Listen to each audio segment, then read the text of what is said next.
My name is Lily Hope. I am a Chilkat weaver. I live here in Juneau, Alaska. And my mother's people originate out of Hoonah, Alaska. We are Raven Duckdane Ton from the Tlingit clan. We are Tlingit Indians. My teacher was my mother, Clarissa Rizal. She learned from master weaver Jenny Clanat. Traditionally, we did share this knowledge in our families, but we also lived closer to our families. So we had our aunties and grandmothers and sisters close by all the time. We were living in the same clan house. So in the case of Jenny, she learned from an auntie, and I naturally learned from my mother because I was around. So of course I'm going to be helpful.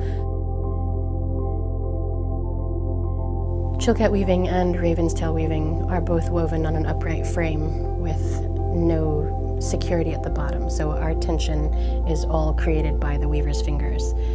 In Chilkat weaving, you will see eyes and eyebrows, noses, and renditions of formline, Northwest Coast formline art. And in Ravenstail weaving, you have more of the basketry patterns and geometric patterns happening. Ravenstail weaving has black, white, and a sparing use of yellow traditionally, and Chilkat weaving uses black and yellow in the border, and then a sparing use of white, really, and then a fourth color of a turquoise or a green color.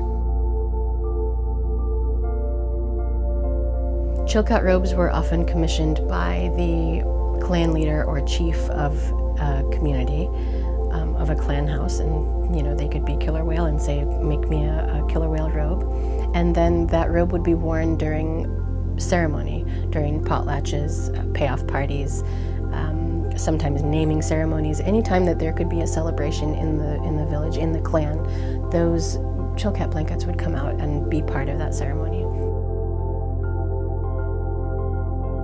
I think once upon a time we had a stronger connection to the land when we had to gather our mountain goat, or that our husbands or uncles or brothers would bring the mountain goat down, and we were constantly processing that with them.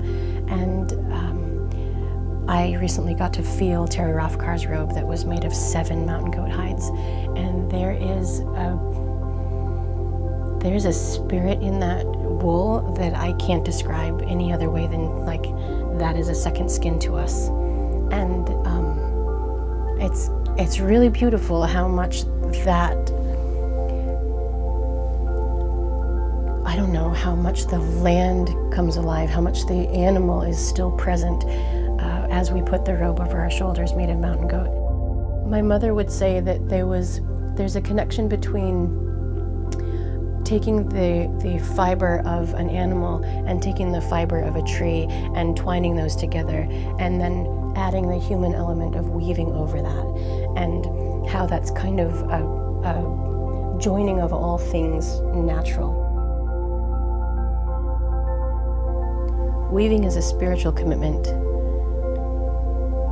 because to continue doing it, we're committing to taking care of all the other things in our lives.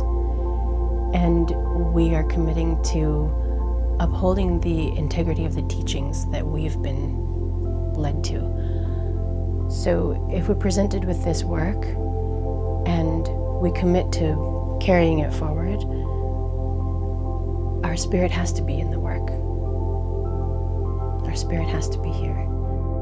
It's easy to see when you look at a bentwood box or a house panel or a totem pole, the brilliance in the work, and that you can go up and touch the texture and the carved points, and you can see the Northwest Coast form line really finely being executed on those pieces of art. Traditionally, those are done by men, and we see them everywhere. We are very few Chilkat weavers. There are fewer than 12 Chilkat weavers weaving large, full-size Chilkat blankets right now. There are probably at least that many who are weaving Ravenstail robes. So there's very few who are making this art form, and we're mostly women. And it's so time-consuming, and it's so isolating that we're doing this in our small spaces. We're not really seen.